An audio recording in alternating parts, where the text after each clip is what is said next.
Okay, let's finish up the lesson.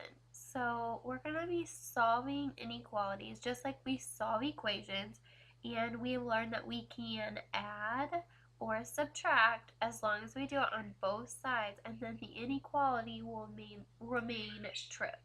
So after we solve our inequalities, we're going to want to graph our answer. This is a way to visually show the solutions. So let's watch this tutorial on how to use the graphing inequalities tool that is available through Digits. In this video, you will learn about the graph inequalities mode of the number line tool. You can use the graph inequalities mode to model inequalities on up to 3 number lines. You can click on the Show Number Line checkboxes at the right to use the top 2 number lines. To hide any of the number lines, click on its checkbox again. The zoom buttons control how much of the number line that you can see. Keep in mind that when you click a zoom button, all number lines are zoomed. To zoom in on the number lines, click on the Zoom In button. You can zoom in until the number line spans one whole unit. To zoom out, click on the Zoom Out button. You can zoom out until the number line spans from -32 to 32. To reset the number line zoom where you started, click the Reset Zoom button. The pan buttons control which part of the number line that you can see. Keep in mind that when you click a pan button, all number lines are panned. To pan along the number lines, you can click on the pan right and pan left arrows located on each side of the number lines. For more precise panning, you can drag the number line itself. As you drag a number line left or right, the number lines will pan in the same direction, jumping to the tick marks. Place an open or closed dot on a number line by dragging the point from the palette. You can move a dot anywhere along the displayed part of the number line by dragging it to where you want it to be. To move a dot to another number line, drag it off the first number line onto the desired number line. To remove a dot completely, drag it off the number line. You can show the value that the point represents by clicking on the point and then its menu button.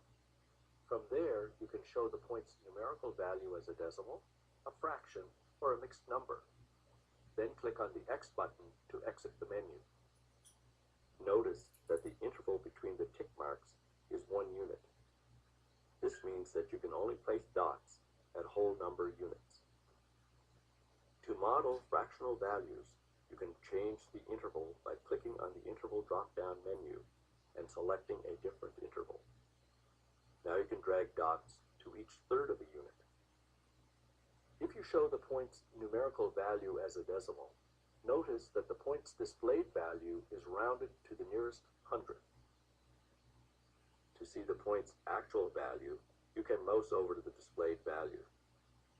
To shade a portion of the number line on one side of the dot, drag an arrow from the palette to the number line. Connect the shading to the dot by dragging the end of the arrow close to the dot until a connector symbol appears. Release the arrow, and the dot and shaded area connected so that you can drag them as one object. Notice that the shading will extend all the way in the direction of the arrow as you pan and zoom the number line. You can show the inequality statement that the model represents by clicking on the inequality and then its menu button. From there, you can show the model's inequality statement using decimals, fractions, or mixed numbers. Then exit the menu. You can modify the model by dragging the endpoint to a different location on the number line. You can remove the inequality model by dragging it by its arrow off of the number line. Okay, let's try it. So our first inequality is Q minus 2 2/10 is greater than 13 8/10. So we solve this really just like we solve our equations, where we are trying to isolate the variable, and we would want to do that using inverse operations. So we see that we have a subtraction problem, so we can add As long as we do it to both sides, then our inequality statement will remain true. So Q is greater than, let's see, 16. So Q is greater than 16. So we have the equation, we've shown the steps, and we have our solution. Now there are a lot of solutions. There are a lot of numbers greater than 16.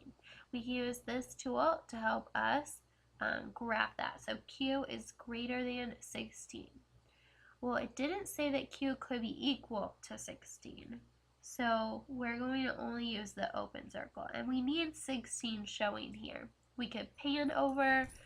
I'm just going to zoom out so that we see 16 included. So 16, I got to drag it, I think. Yep, drag it to 16 is not included. It's only the things that are greater than 16. So to be greater than, we would want to be on this side of the number line.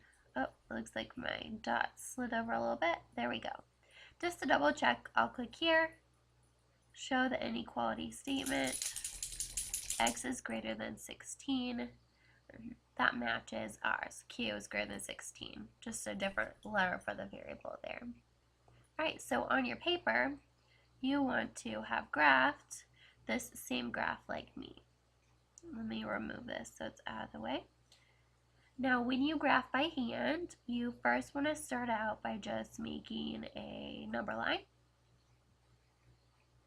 Okay, there should be arrows on both ends because the number line extends both ways indefinitely. And we have to include 16. We don't have to include any other certain numbers. Like even we don't need to have 0 on our number line. We don't need to have negatives. We just need 16, and it would be good to include some of the numbers around it.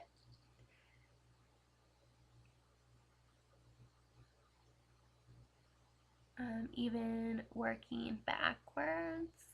Oops.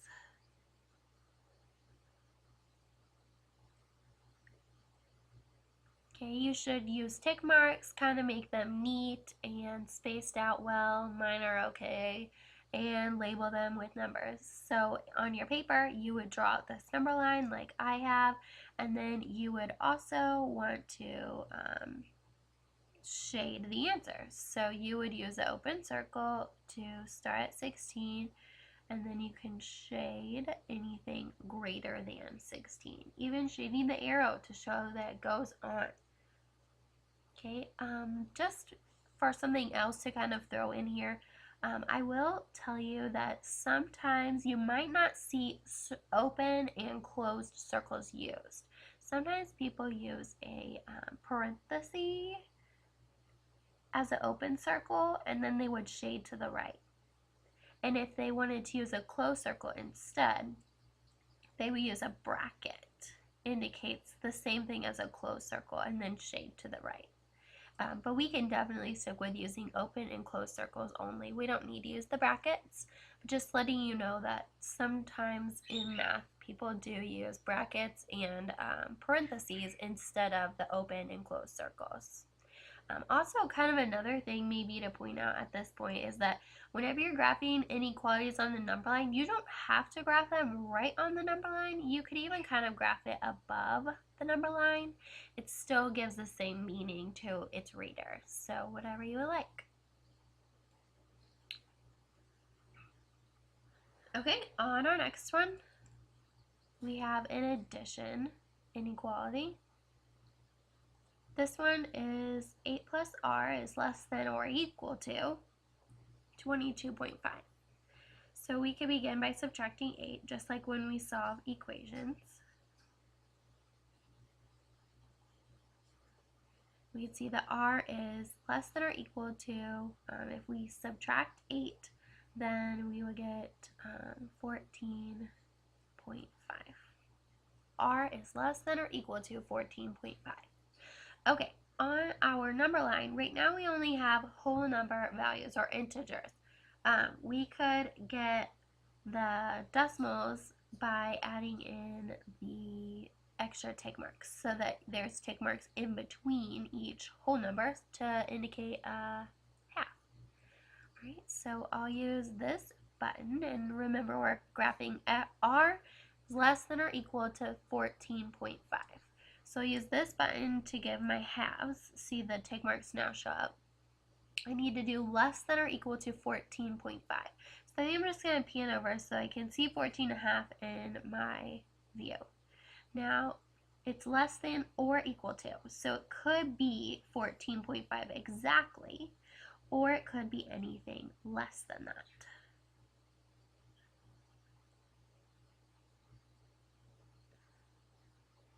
Maybe. There we go. Okay, so this is indicating that R is less than or equal to 14.5. I marked it at 14.5 with a solid dot to indicate it can be equal to 14.5 exactly, and then the less than values are here on the left. So on your paper, sketch out a number line, use tick marks. You can do like this number line does and just number the whole numbers, but place a little tick mark in between to indicate the halves. Like you don't actually have to write 14.5 because the tick mark indicates that it is halfway through 14 and 15. Remember when you shade it that you should use a solid dot, and you should shade to the left to indicate that the values, the solutions are less than. Okay. For this one, we have a inequality. We have a graphed solution, but there's something wrong with it. So if we're trying to figure out an error, a good place to begin would maybe just be to solve it ourselves and see if we run into any problems. We have an addition inequality, so we'd want to subtract from both sides. Be careful with your negatives. This would be negative 6 and 6/10 is less than t. Okay, so this could be a little confusing because our variable is on the right, and so far our variable has always been on the left. If you want to write it so that your variable is on the left, you can, but the symbol must still be pointing to the correct values. So t would now be greater than negative 6.6, so that the small part of the symbol is pointing to the negative 6.6, the open part of the symbol is pointing to the t. Okay, negative 6.6 is less than t is the same thing as saying that t is greater than negative 6.6. Let's go look at the graph here. So they've made a mark about around, negative 6.6. It's not filled in, which is good because this doesn't have the or equal to symbol. It's only less than. Now, negative 6.6 is less than all the possible values. That means that all the possible values are actually greater than negative 6.6. That means that they shaded in the wrong direction, and this would be the correct graph. Okay, if you need to just try a value to make sure if it's working, you can. Negative 8 is shaded in the student's work. So that means that negative 8 should work as a solution. If you try it, negative 6.6 less than negative 8, that's not true. Negative 6.6 isn't less than negative 8. It's actually greater than it. It is less negative. So you know that that's not a true solution. On ours, now that we fixed it, we could try one of the values we've shaded. Like any of them, really. Even 2 is a value that appears in our shading, the green shading. So 2, let's try it. Is negative 6.6 less than 2? Yeah.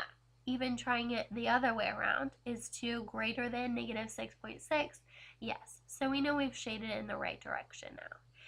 Learning to check to see if your solution really is the correct one is a really good skill. So we're going to look at now how to check our answer.